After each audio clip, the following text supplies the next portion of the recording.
डूंगरपुर की 9वीं पढ़ी लिखी आदिवासी महिला आज दुर्गा सोलर कंपनी की सीईओ है। आदिवासी महिला पहले नरेगा में काम करती थी, आज उसके अंडर 40-50 महिला काम करती हैं। इस आदिवासी महिला का नाम है रुक्मणी कटारा। डूंगरपुर के मानवा खापड़ा गांव की रहने वाली रुक्मणी कटारा 9वीं तक पढ़ी लिखी हैं। पहले वो नरेगा में मजदूरी किया करती थी।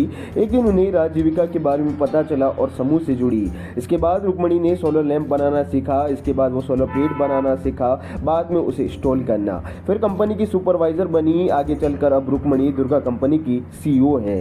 रुक्मणी कटारा के परिवार में उनके पति कमलेश, 3 बेटी व 1 बेटी है। इसके अलावा उनका एक भांजा भी उनके साथ रहता है।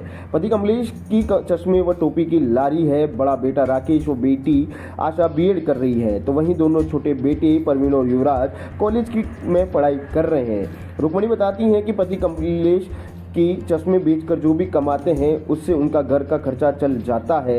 जो रुक्मणी कमाती है उससे उनके बच्चों की पढ़ाई लिखाई करवाती है। वहीं रुक्मणी को प्रधानमंत्री नरेंद्र मोदी भी उनका सम्मान कर चुके हैं। रुक्मणी दूसरी आदिवासी महिलाओं के लिए प्रेरणा का है। रुक्मणी राजस्थान के सबसे पिछड़े हुए जिले से आती हैं, जहां पर ज्यादातर आदिवासी महिला मजदूरी का काम करती हैं। वह चाहती हैं कि आदिवासी महिलाओं के लिए सभी परेशानी दूर करने में वह लोगों की प्रेरणा बन सके। वह कहती हैं कि जब वो 9वीं पढ़ी लिखी होकर कंपनी की सीईओ बन सकती हैं, तो दूसरी महिला जो कि कम पढ़ी लिखी है वो भी सब कुछ कर सकती हैं।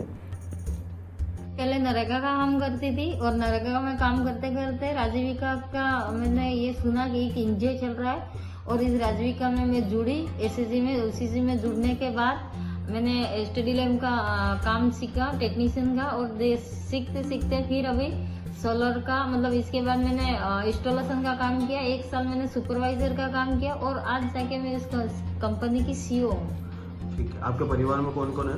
मेरे परिवार में मेरे हस्बैंड है जो स्टैंड पे वो उनकी छोटी सी गल्ला है, उसमें चश्मे और टोपी कैप वगैरह बेचते हैं। और मेरे 3 बच्चे हैं, 1 लड़की है और सभी की पढ़ाई चल रही है अभी। अच्छा, उनकी क्या पढ़ाई का खर्चा आप उठाती हैं? सर, उनका पढ़ाई का खर्चा मैं ही अभी उठा रही हूँ और पति की जो कमाई आती है उसमें घर चल जाता है और जो मेरा पैसा आते हैं बचते हैं तो वो मैं बच्चों की पढ़ाई पे लगा देती हूँ।